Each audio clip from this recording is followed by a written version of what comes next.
আসসালামু আলাইকুম। এই সুন্দর পিঠার রেসিপিটি আজ আমি আপনাদের সাথে শেয়ার করব। তো দেরি না করে চলুন দেখে আসি। এই পিঠাটি কিন্তু আম দিয়ে বানাতে হবে। তো প্রথমেই তো দেখতে পাচ্ছেন আমি এখানে আম চেলে নিয়েছি ছাঁকনি দিয়ে, আর একটি ডিম দিয়ে দিয়েছি। এখন পরিমাণ মতো চিনি দিয়ে দিব, আর সামান্য একটু লবণ দিয়ে দিব। এখন হাত দিয়ে ভালো করে চিনি, লবণ এবং ডিমটাকে ভালোভাবে মেখে নেব। ডিমের গন্ধটা যাতে না আসে জন্য একটু লেবুর রস দিয়ে দিব। আপনারা চাইলে ভ্যানিলা এসেন্স অথবা এলাচ গুঁড়ো করেও দিতে পারেন। আমার হাতের কাছে লেবু ছিল তাই আমি লেবু দিয়ে দিয়েছি। আবার ভালো করে মিশিয়ে নেব। এরপর আমি অল্প অল্প করে ময়দা দিয়ে নরম একটি ডো বানিয়ে নেব।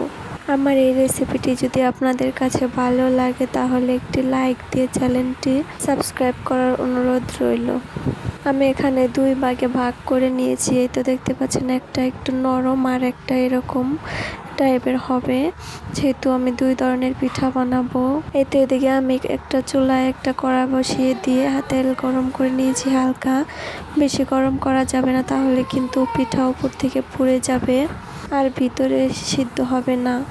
এভাবে হালকা গরমে আস্তে আস্তে ভেজে নেব সবগুলো পিঠার সাইজ দেখে বুঝতেই পারছেন কিভাবে দিয়েছি। বড়ার শেপে আমি সবগুলো পিঠা এভাবে ভেজে নেব, যেটা একটু নরম শক্ত ডো ছিল।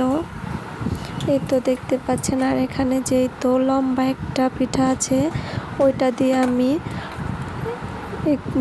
নরম যে ডোটা রেখে দিয়েছিলাম ওই ডোর মধ্যে এভাবে ঘুরিয়ে ঘুরিয়ে তেলে ভেজে নেব।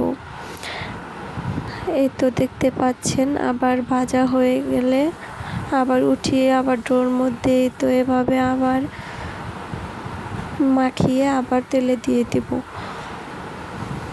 এভাবে কিন্তু আমি সবগুলো পিঠা বানিয়ে নিয়েছি। এই তো এই পিঠা আমি দুইটা বানিয়েছি। আর এই তো দেখতে পাচ্ছেন বড়া শেপে পিঠা, ভিতরে কত সুন্দর হয়েছে, আর খেতেও কিন্তু অনেক টেস্ট হয়েছিল।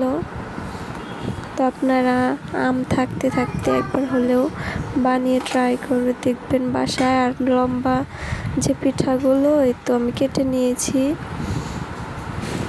এগুলো দেখতে যেমন সুন্দর হয়েছে, খেতেও কিন্তু অনেক মজা হয়েছিল।